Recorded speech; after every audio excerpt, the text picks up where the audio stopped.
Hey guys, it's your girl Aisha, aka geekxxchic, and we're back with another reaction to Cloak and Dagger. This is for episode 2 of season 2, and I know these were released back to back, but I did not react to them together. I just did not have the time to do it last week, but I'm finally getting around to it.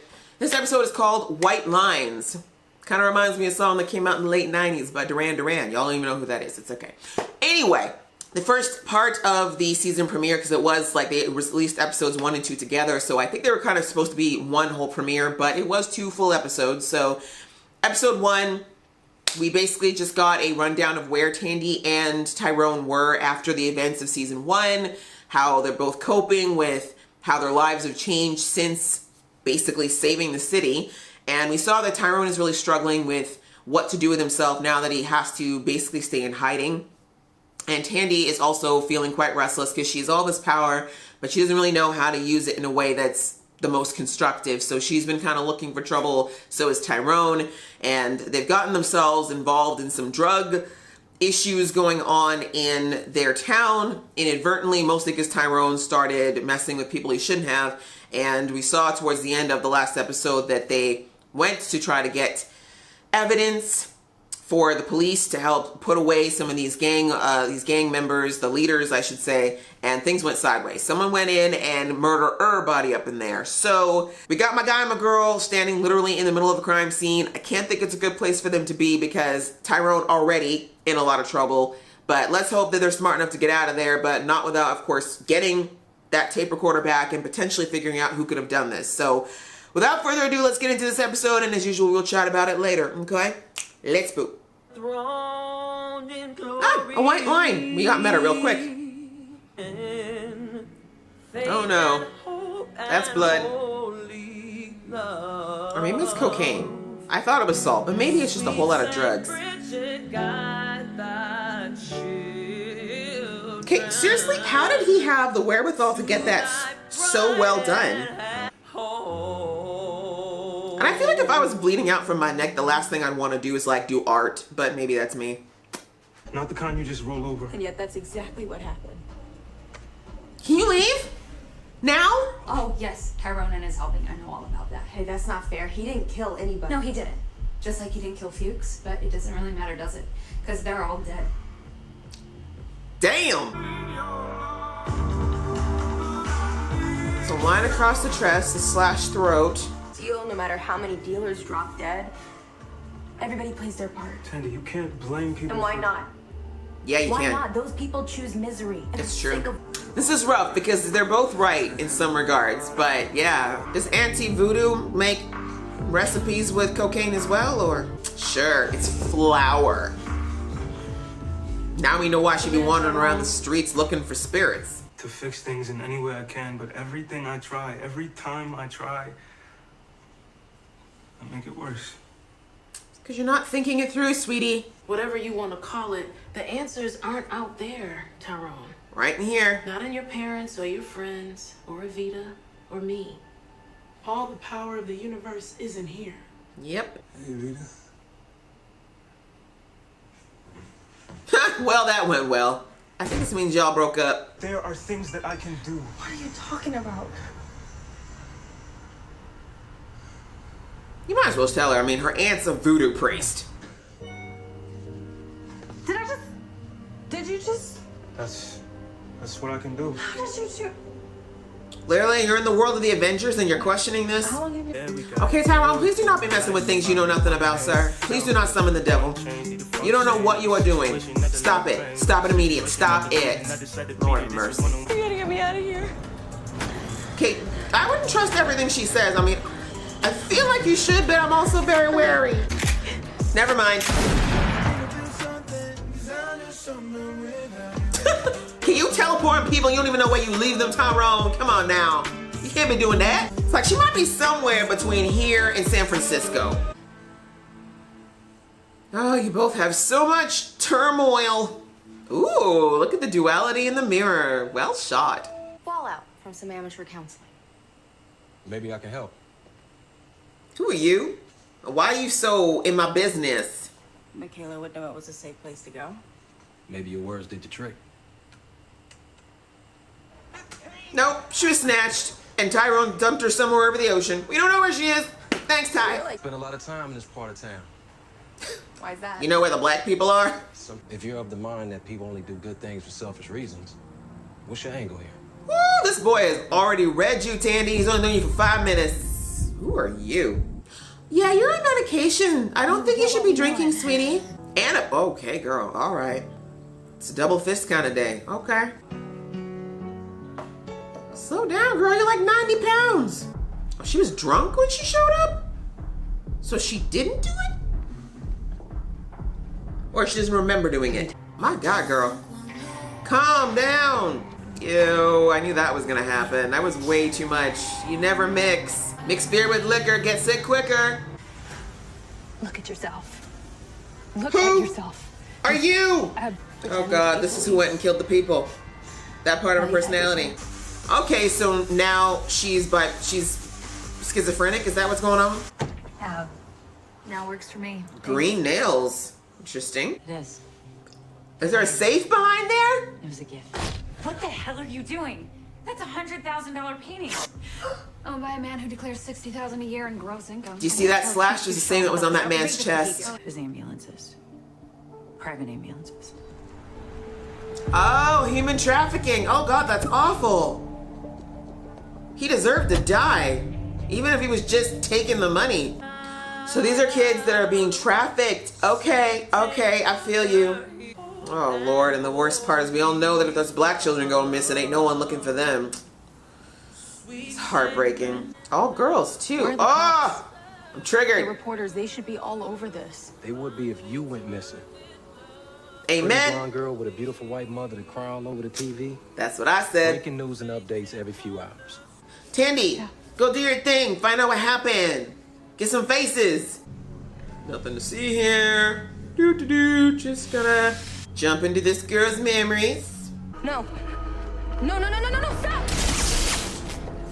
Okay, Tandy, let's not kill everybody in the hospital, sweetie. That's the guy that kidnapped my friend. Police, freeze! From that distance, seriously? You got it. You had all the time to sneak up on this fool, but okay. Ooh, Tandy, I hope you've done your cardio, because if this boy's from Jamaica, you ain't not catching him today. Nuh-uh. What do you got? Ooh! Tandy! What are you doing, girl? That's not a dagger. Is this a ball of hell you're about to sit?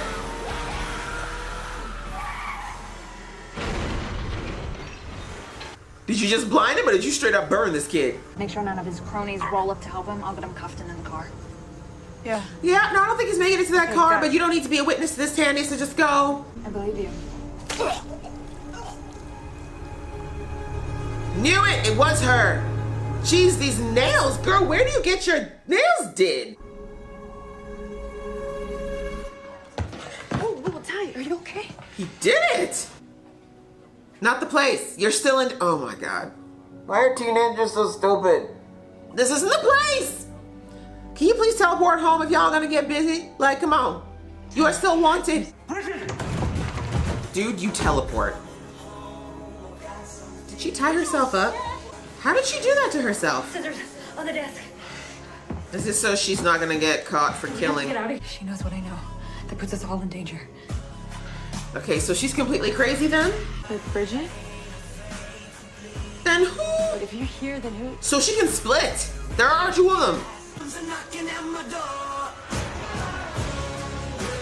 The what? The cat's out of the bag. So she did kill them. She killed all the gang members, but it, what? Oh my God, my brain. Okay, all right, okay. We know what we're dealing with. Okay. No, we don't. All right, guys, that was the second episode of Cloak and Dagger, which was called White Lines. And it was not about, well, actually it was about cocaine, but not really. Good episode. Again, really nice tail end to bookend where we're starting off this season. As I said, the first episode was very much about Tandy and Tyrone and where they're at and where things have been. And we found out this episode has been 8 months. Girl, I didn't realize it was quite that long. But as digressing, now this episode is a bit more about O'Reilly and what's been going on with her in that time. And interesting. Wow, we're gonna talk about the end in a minute, but let's get back to some of the other storylines as far as Tyrone and Again, love, you know, I've said this so many times. I love the way they tell stories in this show. They do it so well with Tyrone and Tandy and the parallels in their lives and how they're dealing with what they're dealing with. And we went a little different this time. Instead of kind of watching them go side by side, we went down Tyrone's path, then we went down Tandy's path, and then we had like O'Reilly as the linchpin that kind of brought them together, which I thought was really, really well. The way they write this show is so creative. I love it. So we'll start with Tyrone. Tyrone clearly feeling guilty because, as I said in the last episode, like his heart is in such the right place, but his head, not so much. He's not really taking time to stop and really think through what it is that he's doing or what he's about to do. And that argument that him and Tandy had at the beginning there before we, you know, converged on their separate stories, Tandy had some very valid points in what she was saying along the lines of, you know, like, hey, the people out in this club, they buy from these drugs, like, you know, these drug dealers wouldn't be in business if there weren't people constantly purchasing from them. Like, they're gonna still do it tomorrow. They're not gonna care that these guys died. They're just gonna go and purchase more drugs and just go on this merry-go-round again. So, you know, don't beat yourself up, so to speak, for Tyrone. But Tyrone also saying that, you know, people don't choose suffering and we can't blame them. And this is a very interesting moral argument, especially when it comes to things like drugs and alcoholism and gambling. People often say, like, you know, should we take these things away? Like, the reason why drugs are illegal in most countries is because people abuse them. But the reality is that making them illegal has not done anything to stem the flow of addicts, right? Let's be real. It doesn't really stem the flow of addicts. It doesn't stem the flow of people who still try drugs and do drugs. So it's not a matter of making it quote unquote more difficult to get. There is a choice involved, and Tandy was completely right in that people do choose to do drugs 9 times out of 10. Like, there are the odd situations like this poor girl who ended up in the hospital where she had drugs forced into her, but at least I think so, because I don't know, the driver said she was already high, but I don't know if I believe that. But we don't know. We didn't get enough about her to know if that was true. But digressing, people do often choose to do drugs or try drugs. Now, it's possible because drugs like heroin and crack and meth have extremely high addiction rates, meaning that a lot of people who try it once will become instantly addicted. So yes, a lot of those people probably didn't anticipate that they become dependent on the drug when they tried it. But the point is, if you choose to do drugs, which most people do, it is a choice.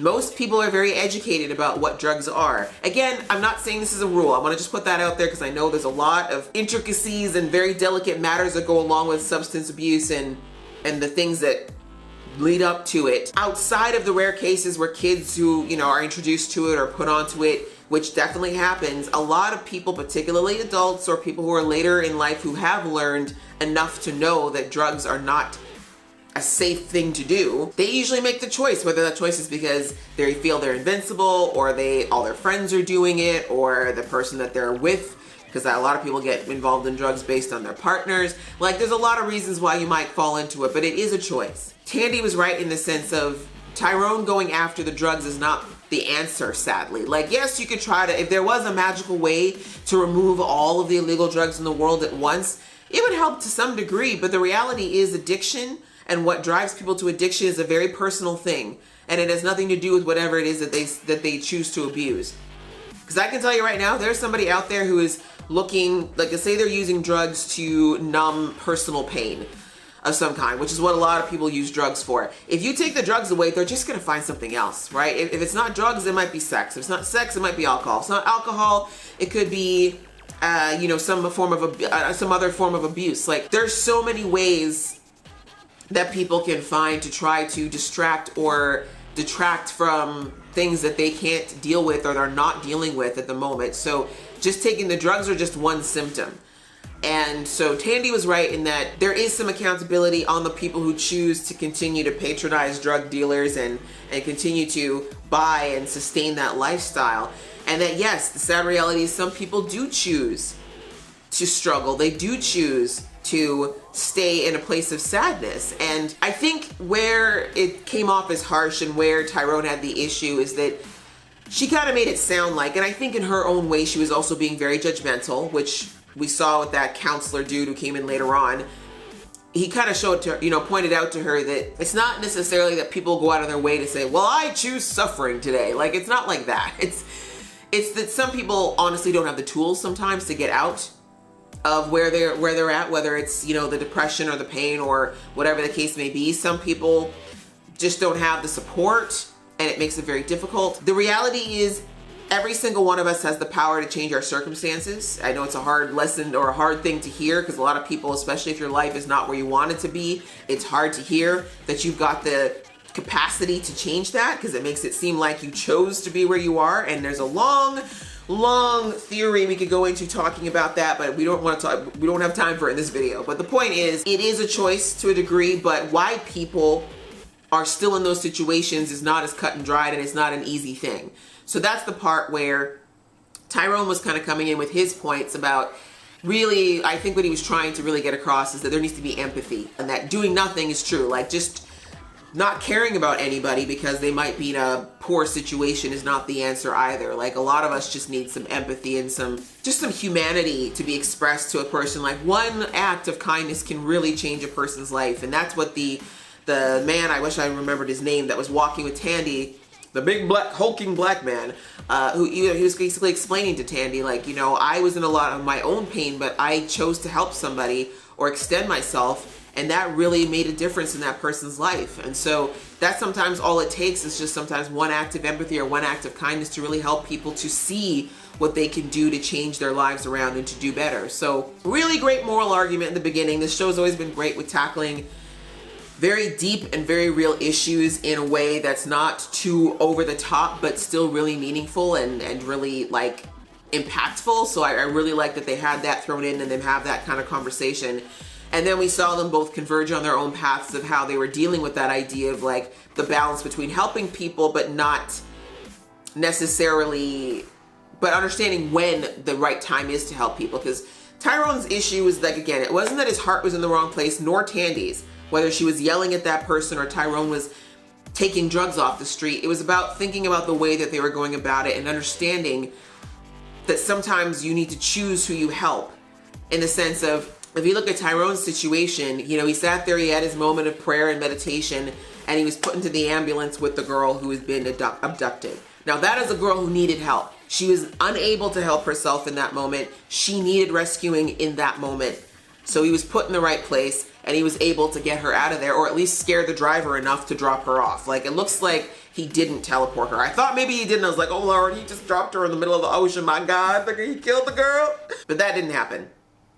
Thankfully, at least I don't think so. I think what happened is the driver probably wondered how the hell someone just appeared in his back of his ambulance. And then he was just like, nah, I need this check, but not that much. Let me put this girl in the hospital. Also, it said that she had overdosed. So my guess also is maybe he thought she was gonna die. Like, I'm assuming whatever they're transporting, I think these girls need to be alive at the very least. So anyway, we're never gonna know most likely, but the fact that he was put there, Tyrone was put in a place where he could help someone who genuinely needed help at that time, where his abilities and what he was able to do was absolutely what was needed, and someone who actually wanted and needed that help.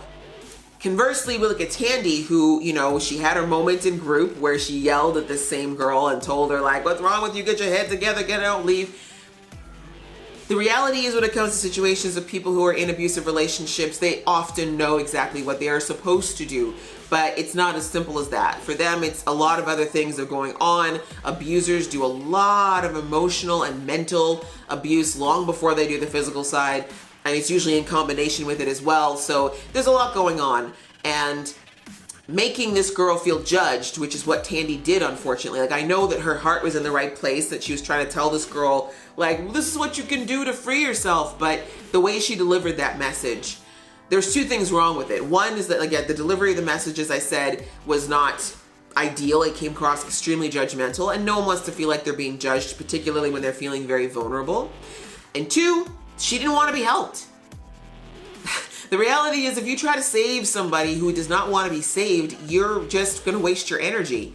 And in this particular case, this girl needed to come to her own conclusion. She wasn't there yet. She still somewhere deep down needs to believe that her partner is better, or that he's going to get better. Like, she wasn't ready to let go. She was, even when she showed up there, like she said, she didn't even come to that group because she willingly wanted to. She came there because it was a condition of her staying with one of her friends. She isn't in that place yet. When people are looking to get help, they have to be in the mental space to actually want and receive and accept that help. she wasn't there yet. So Tandy kind of trying to use blunt force to try to force help on this girl wasn't gonna work. The overall, I think, message where, you know, both Tandy and Tyrone have big hearts and they have absolutely the right idea around helping people, but they have to make sure that it's the right time and with the right people and the right, you know, the right situation. And that's really where both of them need to step back, let the emotions kind of step back a bit and really think about it. And this is, I think, such a huge and good lesson for them to learn, particularly since, you know, they're, even though they haven't officially said it yet, they're in the superhero business and they're getting into it. One of the biggest conundrums and moral issues that any given superhero has to deal with is the morality of, you know, when do I always save people? When do I save people? How much can I actually do to save people? Because it's not always your job, or it's not always the place of a superhero to interject themselves in certain situations. So really, really great that we explored this path in this episode. Tyrone with the girl, oh my gosh, why did I forget her name again? His girlfriend. I'm completely on her side. She was absolutely right for yelling at Tyrone for not at least appearing once, because I thought he had. I had no idea that he'd been ghosting her entirely this whole time. Like, yeah, dude, you can teleport. You could have easily teleported into a room one night and been like, yo, I'm okay, it's all good, but I gotta keep low on the police. You know, they all looking for me. I can't be hanging out with you because I don't want you getting hassled by the cops. I don't know when I'll see you again, but love you, boo. Peace. Like, that's all you need to do. 2-minute conversation out. So he deserved all of that, and I'm glad she didn't back off of that. She was like, no, Evita, that's the name. Evita was like, you deserved me yelling at you. But I'm really glad that she acknowledged that she could have timed it a bit better. But I understand, like, she thought he was dead. I still don't know how she feels about Tandy. We'll have to see their interactions again. Because the last time that her and Tandy interacted, Tandy was trying to get into her mind. And Evita was like, not today, ma'am. So anyways, I think it'll be interesting to see, because I feel like Tandy is going to pick up, or Evita is going to pick up on the fact that Tyrone and Tandy have a very deep and different type of connection that she will never really be able to touch. And I'm going to be very interested to see. I think throughout the season we're going to see more of how Evita reacts to that. But in the meantime, I do like her, and I do like her with Tyrone. I think she's a really good tempering force for Tyrone's craziness at the moment as well. So yeah, all of that. And then finally, of course, O'Reilly. What's going on with O'Reilly? So I was right, I think. I mean, we didn't get 100% confirmation, but I'm pretty sure I was right. O'Reilly definitely killed the gangsters. I am still not 100% clear on whether or not there are actually 2 O'Reilly. I mean, Tyrone and Tandy did see 2 O'Reillys, so apparently they are 2. Because at first I thought maybe she was hallucinating it, right? Like maybe between getting shot and whatever this chemical did to her, it caused her to become schizophrenic. Totally possible. But it looks like, again, I'm not sure whether or not there's actually 2 O'Reillys in the sense of them being 2 completely separate entities, or if like they can rejoin. Like if this is like a power that she has now where she can be like, poop, there goes another O'Reilly. You know what I'm saying? Kind of like the Naruto like doubling thing you can do. Like I don't know if that's what we have going on here. And can there be more? Like, is this just the one alter ego, or is she gonna pop out like 6 other ones throughout the season? Can she pull the other one back? Can she control it? Who's actually in control here? Has she always been around? Like, I don't know. I'm just curious. We have a lot of questions yet, but clearly, at least it looks like physically there can be 2 manifestations of them. And the bad O'Reilly is some green nails. They were quite fly. They were very flaky, I must say. But she's got some green nails that are quite sharp, and apparently they're like claws. And as soon as I saw her rip that painting in that guy's house, I was like,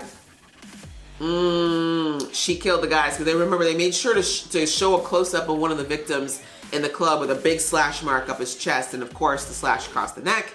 And that's exactly how she killed the ambulance dude, which I don't feel sorry for you, brother. I understand that the hustle is real. I understand the struggle is real, and you need to get that side hustle, but human trafficking, girl, you deserve what you got. But wow, that's a huge uncover as well, that we've got human trafficking this season. Like, that's a deep issue. Like, drugs are one thing, crime is one thing, gang violence is one thing.